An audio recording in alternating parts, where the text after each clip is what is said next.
ಮಾನ್ಯ ಅಧ್ಯಕ್ಷರೇ, ಯತ್ನಾಳ್ ಅವರು ಇಲ್ಲ ಹಂಗಲ್ಲ ಸರ್, ಅಪ್ಪಾಜಿ ನಾಡಗೌಡ್ರೆ ಎಸ್ ಇದ್ರದೆ ಅವರು ಕಲಿಬೇಕು. ನಾವೆಲ್ಲ ಯಾಕೆ ಹಿಂದುಳಿದಿದ್ದೀವಿ ಅಂದ್ರೆ ಅವ್ರಕ್ಕಿಂತ ಅವ್ರು ನೋಡಿ ದುಡ್ಡು ಕೇಳ್ತಾ ಇಲ್ಲ, ನೀತಿ ಕೇಳ್ತಾ ಇದ್ದಾರೆ. Every policy is backed by financial implication. Sir, ಎಲ್ಲಿಂದ ಕಲಿಬೇಕು ಅಲ್ಲೆಲ್ಲ ನೀವೆಲ್ಲ ಅಲ್ಲಿ 5,000 ಕೇಳಿದ್ರೆ ಅಲ್ಲಿ 5,000 ಇಲ್ಲ ನಾವೇನೋ ದುಡ್ಡು ಕೇಳಿದ್ದೇವೆ ನಿಮ್ಮ ಹತ್ರ. ನಾನು ಏನ್ ಹೇಳ್ತಾ ಇದ್ದೀನಿ, ಇಲ್ಲ ತಮ್ಮ ಬೇಡಿಕೆ ತಪ್ಪಲ್ಲ, ನಾನು ಅದ್ರ ಬಗ್ಗೆ ಹೇಳ್ತಾ ಇಲ್ಲ. ನಾನೇನ್ ಹೇಳ್ತಾ ಇದ್ದೀನಿ ಅಧ್ಯಕ್ಷರೇ, ಇವ್ರ ಇಂಡಸ್ಟ್ರಿ ಬರಬೇಕು, ಕರಾವಳಿ ಪ್ರತ್ಯೇಕ ನೀತಿ ಬರಬೇಕು.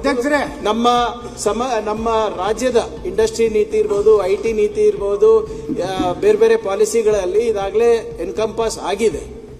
ಮತ್ತೆ ಅದ್ರ ಜೊತೆ ಅದನ್ನ ಹೊರತುಪಡಿಸಿ ಲೋಕಲ್ ಎಕನಾಮಿಕ್ ಆಕ್ಸಿಲರೇಷನ್ ಪ್ರೋಗ್ರಾಮ್ ಅಂತ ಕೂಡ ನಾವು ಮಾಡ್ಕೊಂಡಿದ್ದೀವಿ ಅಧ್ಯಕ್ಷ. ಅದರಲ್ಲಿ ಮೊನ್ನೆ ತಮ್ಮ ಜೊತೆನೆ ನಾನೇ ವೈಯಕ್ತಿಕವಾಗಿ ಚರ್ಚೆ